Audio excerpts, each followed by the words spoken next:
வாங்க இன்னைக்கு நாம நவீன வாழ்க்கையோட ஒரு பெரிய மர்மத்தை உடைக்க போறோம். நம்மள பல பேர் ஏன் நம்ம வேலைய உண்மையிலே மனசார நேசிக்கிறது இல்ல?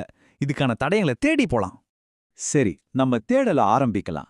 இந்த கேள்வி பார்க்க பெருசா இருந்தாலும், இது நம்ம எல்லாருடைய தனிப்பட்ட வாழ்க்கையோடையும் சம்மந்தப்பட்டது இல்லையா? இதுக்கு விடை கண்டுபிடிக்க டேட்டா என்ன சொல்லுதுன்னு முதல்ல பார்க்கலாம். இந்த நம்பரை பாருங்க, உண்மையிலேயே கொஞ்சம் அதிர்ச்சியா இருக்குல்ல. கேலப் நடத்தின ஆய்வுப்படி உலகத்துல வேலை செய்யறவங்கல்ல வெறும் 21% பேர் தான் அவங்க வேலையில முழு ஈடுபாட்டோட இருக்காங்களாம். அப்படின்னா என்ன அர்த்தம்? மீதி இருக்கிற பெரும்பான்மையானவங்க ஏதோ வேலைக்கு போறோம் வர்றோம்னு தான் இருக்காங்க. இது வெறும் மனசு சம்பந்தப்பட்ட விஷயம் மட்டும் இல்லைங்க. இந்த ஈடுபாடு இல்லாததால ஏற்படுற உற்பத்தி இழப்பு உலக பொருளாதாரத்துக்கு ஒவ்வொரு வருஷமும் கிட்டத்தட்ட $438 பில்லியன் நஷ்டத்தை ஏற்படுத்துது. நினைச்சு பாருங்க, இது எவ்வளவு பெரிய தொகைன்னு. ஓகே, நம்ம விசாரணையில சந்தேகத்துக்குரிய நபர் யாருன்னு பார்க்கலாமா? அதுதான் பண நெருக்கடி. இது எப்படி நம்மளோட பேஷனுக்கான கதவை கொஞ்சம் கொஞ்சமா மூடுதுன்னு பார்ப்போம். இன்னைக்கு ஸ்டூடெண்ட் லோன் வாங்கினவங்கல்ல பாதிக்கும் மேற்பட்டவங்க என்ன சொல்றாங்கன்னா, அவங்க கெரியரை தேர்ந்தெடுத்ததுக்கு முக்கிய காரணமே இந்த கடன் தான் அப்படின்னு சொல்றாங்க. இதனால மனசுக்கு பிடிச்ச வேலையான்னு பார்க்கறத விட எவ்வளவு சம்பளம் வருதுன்னு பார்க்க வேண்டிய கட்டாயத்துக்கு தள்ளப்படுறாங்க. அதோட இந்த பண நெருக்கடி முதல் வேலையோட முடிஞ்சிடுறதில்ல. இது ஒரு டோமினோ மாதிரி.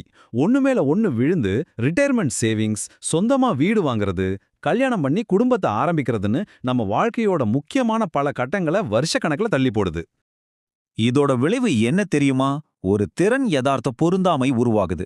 அதாவது பல பட்டதாரிகள் நாம படிச்ச படிப்புக்கும் இப்ப பாக்குற வேலைக்கும் துளி கூட சம்மந்தம் இல்லையேன்னு நினைக்கிறாங்க. இவ்ளோ செலவு பண்ணி படிச்ச டிகிரி எதிர்பார்த்த கரியர் வளர்ச்சிக்கு உதவலையேன்னு ஃபீல் பண்றாங்க. உண்மையை சொல்லணும்னா, இண்டீடுங்கிற நிறுவனம் எடுத்த சர்வேப்படி ஜென்சி தலைமுறையில பாதிக்கும் மேற்பட்டவங்க இப்போ அவங்க காலேஜ் டிகிரிய ஒரு பணவிரயம்னு தான் பாக்குறாங்க. சரி, பணம், கடன் இது மட்டும்தான் பிரச்சனையா? கடன் இல்லாதவங்கெல்லாம் அவங்க விரும்பின வேலையில சந்தோஷமா இருக்காங்களா? இல்ல. நம்ம விசாரணையில அடுத்த கட்டமா நமக்குள்ளேயே ஒளிஞ்சிட்டு இருக்கிற ஒரு கூட்டாளியை கண்டுபிடிக்க போறோம். நாம எப்பவும் தடைகள் எல்லாம் வெளியிருந்து தான் வருதுன்னு நினைக்கிறோம். ஆனா நம்ம மூளை இருக்குல்ல, அது சந்தோஷமா இருக்கிறத விட பாதுகாப்பா இருக்கணும்னு தான் அதிகம் யோசிக்கும். அதனால அதுவே நமக்கு தெரியாம ஒரு மனக்கூண்டை உருவாக்கி அதுக்குள்ள நம்மள பூட்டி வச்சிடுது. நாம ஒரு வேளையில சந்தோஷமா இல்லனாலும் ஒரு மாற்றத்தை நோக்கி நகர விடாம சில மனரீதியான தடைகள் நம்மள கட்டி போடுது. இழந்துடுவோமோங்கிற பயம், இருக்கிற நிலைமையே போதும்னு நினைக்கிறது, இவ்வளோ நாள் இதுல முதலீடு பண்ணிட்டோமேன்னு யோசிக்கிறது, இது மாதிரி விஷயங்கள் தான் உண்மையான குற்றவாளிகள். உதாரணத்துக்கு, இந்த இழப்பு வெறுப்புனா என்ன தெரியுமா? நமக்கு $100 கிடைச்சா வர சந்தோஷத்தை விட நம்ம கிட்ட இருந்த $50 தொலைஞ்சு போனா வர்ற வழி 2 மடங்கு அதிகமா இருக்குமா. அதே மாதிரி தான் ஒரு நல்ல சம்பளத்தை இழந்துடுவோமோங்கிற பயம் நமக்கு பிடிச்ச வேலையை செய்யறதால கிடைக்க போற சந்தோஷத்தை விட ரொம்ப பெருசா தெரியும். நிறைய பேர் இப்படி சொல்றத கேட்டிருப்போம். ஐயோ, 20 வருஷம் இதுல போட்டுட்டேன், இப்ப போய் இதை விட்டா எப்படி? இதுக்கு பேர் தான் மூழ்கிய செலவு தவறு. அதாவது இனிமே திரும்ப கிடைக்காத கடந்த கால முதலீடுகளை வச்சு நம்ம எதிர்கால முடிவுகளை எடுக்கிறது. இது நம்மள நாமளே ஒரு பாதையில சிக்க வைக்கிற மாதிரி. இப்ப கொஞ்சம் ஜூம் அவுட் பண்ணி பார்க்கலாம். இது தனிப்பட்ட நபரோட பிரச்சனை மட்டும்தானா? இல்ல, நம்மள சுத்தி இருக்கிற சமூகம், நம்ம கல்வி முறைன்னு நம்ம பிறந்ததுலேருந்தே நம்ம முடிவுகளை வடிவமைக்கிற ஒரு பெரிய அமைப்பே இதுக்கு பின்னாடி இருக்கு. யோசிச்சு பாருங்க, சில நாடுகள்ல உனக்கு என்ன பிடிக்கும் அப்படிங்கிறது தான் ஒருத்தரோட கெரியரை முடிவு பண்ணும். ஆனா பல நாடுகள்ல, குறிப்பா நம்ம பக்கம், உன்னோட கடமை என்ன, இல்லனா குடும்பத்துக்கு எது நல்லதுங்கிற கேள்விதான் முக்கியமா இருக்கும்.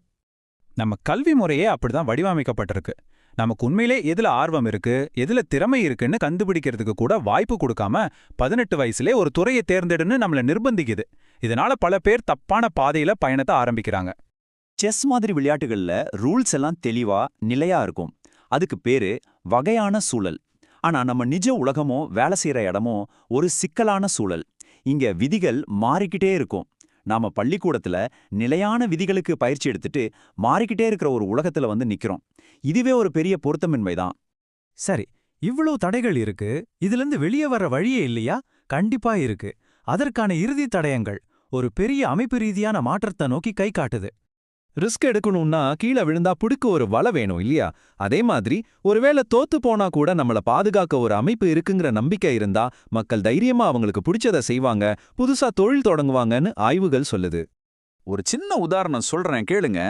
பொது சுகாதார நலன்கள், அதாவது அரசாங்கத்தோட ஹெல்த் இன்சூரன்ஸ் இருக்கிற ஒரு நம்பிக்கை மட்டுமே மக்கள் புதுசா தொழில் தொடங்குறத கிட்டத்தட்ட 31% அதிகரிக்குதாம். இங்க ரொம்ப முக்கியமான ஒரு விஷயம் என்னன்னா, நம்ம கிட்ட எப்பவும் விடாமுயற்சி தான் வெற்றியை தரும்னு சொல்லுவாங்க. அது உண்மைதான்.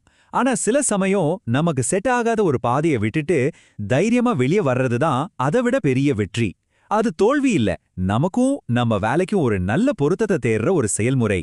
கடைசியா இந்த ஒரு ஆழமான கேள்வியோட முடிக்கலாம். வேலையில ஈடுபாடு இல்லாததால நாம இழக்கிறது $438 பில்லியன்.